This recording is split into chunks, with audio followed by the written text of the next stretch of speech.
नमस्कार साथियों, स्वागत है आप सभी का हमारे YouTube चैनल में। साथियों, आज के इस वीडियो में हम लोग बात करने वाले हैं देश दुनिया में घटित होने वाली उन तमाम बड़ी घटनाओं के बारे में जिनका सरोकार कहीं ना कहीं आपके जीवन से जुड़ा हुआ है।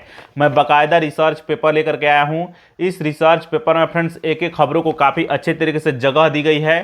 तो चलिए बिना देर किए हुए आते हैं इस रिसर्च पेपर पर और एक एक खबरों को देखते हैं, जानते हैं और समझने का प्रयास करते हैं। पहली जो बड़ी खबर है काफ़ी इंपॉर्टेंट है।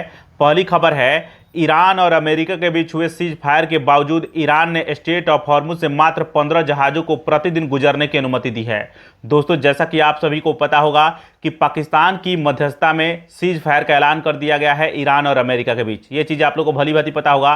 लेकिन स्ट्रेट ऑफ हॉर्मुज तो ईरान खोल रहा है, लेकिन शर्तों के साथ खोल रहा है। वो कह रहा है कि वहाँ पर हम टोल की वसूली करेंगे, शुल्क की वसूली करेंगे जहाज़ों से व तेल के टैंकरों से। इसके अलावा वो यह भी कह रहा है कि हम प्रतिदिन मात्र 15 जहाज़ों व तेल के टैंकरों को ही उस रास्ते से होकर के गुजरने की अनुमति देंगे। तो ये चीज़ें ध्यान रखिएगा। मैंने एक पॉइंट भी लिखा हुआ है, ईरान के IRGC यानी इस्लामिक रिवोल्यूशनरी गार्ड कॉर्प्स ने साफ तौर पर कहा है कि स्ट्रेट ऑफ हॉर्मुज से जहाज़ों की आवाजाही की युद्ध पूर्व स्थिति में आने में अभी लंबा समय लगेगा। यानी युद्ध की पूर्व स्थिति जो बनी हुई थी, यानी फ्री में जो भी चीज़ें चल रही थी, कोई टैक्स नहीं लग रहा था और कितने भी अनलिमिटेड जहाज़ें आ जा रही थी, उसमें अभी टाइम लगेगा। मात्र अभी फिलहाल 15 जहाज़ें ही आ जा सकेंगी। तो ये चीज़ें ध्यान रखिएगा। अगली बड़ी खबर है, पश्चिमी एशिया में जारी संकट के बीच ब्रिटेन ने एक बड़ा दावा किया है। उसने दावा किया है कि रूसी पनडुब्बियों ने समुद्र के भीतर मौजूद केबल्स, जो इंटरनेट के केबल्स होते हैं उनको, और पाइपलाइनों को निशाना बनाने की कोशिश की है। केबल जो होते हैं फ्रेंड्स, वो समुद्र के नीचे बिछाए जाते हैं जिससे पूरी दुनिया में इंटरनेट चलता है। और जो पाइपलाइन होते हैं, एक देश से दूसरे देशों के बीच पाइपलाइनें बिछाई जाती है जिससे कि गैस, पेट्रोलियम, डीजल, पेट्रोल, इन तमाम तरीके की चीज़ों को एक जगह से दूसरी जगह भेजा जाता है आसानी से। तो ये चीज़ें ध्यान रखिएगा। लेकिन ब्रिटेन ने आगे यह भी कहा है कि हमने नॉर्वे के साथ मिलकर के महीने भर के सैन्य अभ्यास के जरिए रूस की कोशिशों को नाकाम कर दिया है। यानी रूस जो है अपनी पनडुब्बियों के सहारे जिस तरीके से हमला कर रहा था, आपको किन किन चीज़ों पर, तो वो केबल्स पर और पाइपलाइनों पर, उसको ब्रिटेन कह रहा है कि हम नॉर्वे के साथ मिलकर के उसको, उसकी जो भी कोशिशें थी उसको नाकाम कर दिए हैं। तो ये चीज़ें ध्यान रखिएगा। अगली बड़ी खबर है, पाकिस्तान के मध्यस्थता वाले सीज फायर के प्लान को इजरायल ने किया चकनाचूर। क्योंकि ट्रंप के सीज फायर की घोषणा के 24 घंटे के अंदर मात्र 10 मिनट में 100 हमले इजरायल ने लेबनान पर किए हैं और लगभग 250 लोग लेबनान के मारे गए हैं। ये काफ़ी अहम खबर है। दोस्तों, आप सभी को जानकर हैरानी होगी कि डोनाल्ड ट्रंप ने जैसे ही ईरान और अमेरिका के बीच सीज फायर का ऐलान किया, उसके 24 घंटे के अंदर मात्र 10 मिनट के लिए हमला कर रहा था। कौन? तो इजरायल लेबनान पर हमला कर रहा था और लगभग 10 मिनट में 100 हमले किए हैं और उसमें 250 लोग मारे गए हैं। ये काफ़ी बड़ी खबर है। अगली बड़ी खबर है, ईरान और अमेरिका के बीच सीज फायर की मध्यस्थता कराने वाला पाकिस्तान कर रहा है नोबेल शांति पुरस्कार की मांग।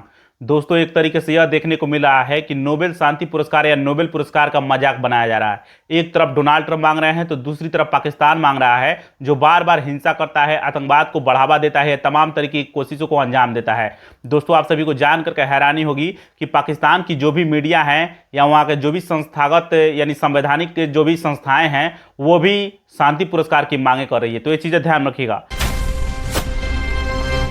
अगली बड़ी खबर है, नेपाल के पूर्व प्रधानमंत्री शेर बहादुर देउबा के खिलाफ गिरफ्तार वारंट जारी किया गया है क्योंकि उनके ऊपर घर से काफ़ी मात्रा में जले हुए नोट बरामद किए गए हैं। यानी जो पैसे होते हैं उसके जले हुए नोट बरामद किए गए उनके घर से। अगली बड़ी खबर है, ईरान जो है वह स्ट्रेट ऑफ हॉर्मुज में टोल वसूली की तैयारी कर रहा है। यानी टैक्स लगाएगा। जितने भी जहाज व तेल के टैंकर स्ट्रेट ऑफ हॉर्मुज से होकर के गुजरेंगे उन पर टैक्स या टोल लगाएगा, उसकी तैयारी ईरान कर रहा है। इससे क्या होगा, तो पूरी दुनिया में तेल व गैसों के दाम बढ़ सकते हैं। आप सभी को जानकर के हैरानी होगी कि युद्ध जब शुरू नहीं हुआ था मिडिल ईस्ट में, यानी पश्चिमी एशिया में, यानी ईरान में, जब अमेरिका हमला नहीं किया हुआ था, तो फारस की खाड़ी में बिल्कुल स्वतंत्र पूर्वक फ्री में तेल और टैंकरें आया जाया करती थी। तो ये चीज़ें ध्यान रखिएगा।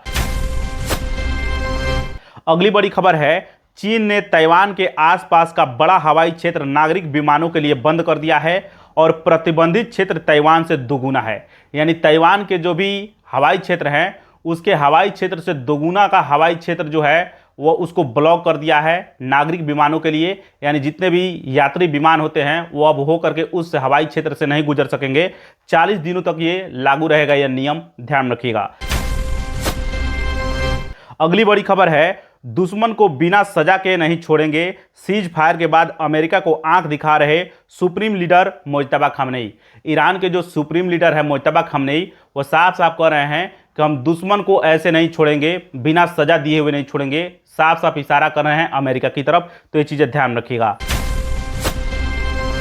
अगली बड़ी खबर है, इजरायल ने पाकिस्तान को चेताया है। किस बात को लेकर के जब जानिएगा तो आपको हैरानी होगी, क्योंकि हाल ही में इजरायल के द्वारा लेबनान के ऊपर किए गए हमले को पाकिस्तान के जो रक्षा मंत्री हैं ख्वाजा आसिफ, उन्होंने नरसंहार बताया था। दोस्तों, जैसा कि आप सभी को पता होगा कि जैसे ही अमेरिका के राष्ट्रपति डोनाल्ड ट्रंप द्वारा ईरान के साथ सीज फायर की घोषणा वे करते हैं, उसके मात्र 24 घंटे के अंदर इजरायल जो है लेबनान पर 100 बार से ज़्यादा बार हमला करता है और लगभग सैकड़ों लोग मारे जाते हैं। तो इस नरसंहार को, इस घटना को लेकर के पाकिस्तान के जो रक्षा मंत्री हैं ख्वाजा आसिफ, वो इजरायल पर आरोप लगाते हैं कि वो नरसंहार करने वाला है। इसके अलावा उन्होंने यह भी कहा था कि इजरायल बुरा है, मानवता के लिए अभिशाप है और कैंसर जैसा है। इसको लेकर के इजरायल पाकिस्तान को साफ साफ चेतावनी दिया है और उसके बाद जो भी ट्वीट किए हुए थे ख्वाजा आसिफ, उसको डिलीट कर देते हैं। तो ये काफ़ी बड़ी खबर है, ये चीज़ें ध्यान रखिएगा।